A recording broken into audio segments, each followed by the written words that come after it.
A boxer has only 5 punches, right? A boxer has only 5 punches. You see Mike Tyson throw a punch? You're like, shit, I do not want to be hit by that shit. You see some of the UFC guys throw a punch that are good boxers. Same thing in jiu-jitsu. It's the same stuff over and over again. But there's this weird idea that we think acquiring more is going to make us better.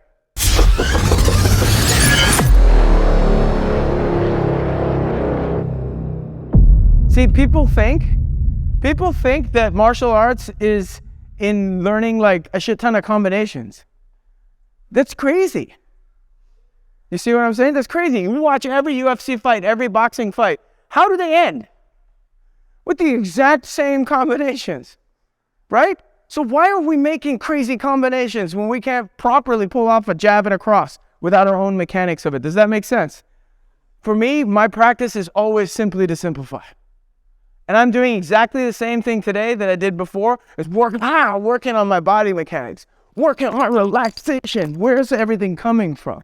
You feel what I'm saying? That's what I'm working on so I can make it better. Instead of being like, oh, you know what, guys? Today, I'm going to learn a 17-point frigging combo. That's crazy. I was just saying. You could do like 1, 2, 3, whip, pop, pop, pop, pop. You can make endless combos. But if you don't have the core combos down, what does it matter, right? It's just an important thing to understand. There is a purpose for learning that, but that's just memorization. It's not moving you towards mastery of actually being able to do it, yeah? Of what it looks like. A boxer has only 5 punches, right? A boxer has only 5 punches. You see Mike Tyson throw a punch?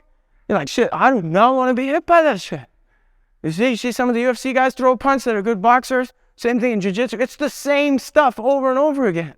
But there's this weird idea that we think acquiring more is going to make us better. Because there's no time to waste. Sifu Ben told me something really amazing. He said, Sifu Ben, my Wing Chun Sifu. He said, you know the worst thing that can happen in martial arts?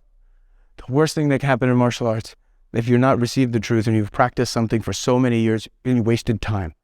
You can't get time back. It's not even worse, oh, it didn't work in a fight and all this kind of stuff. How many fights do we really get into? Come on, man.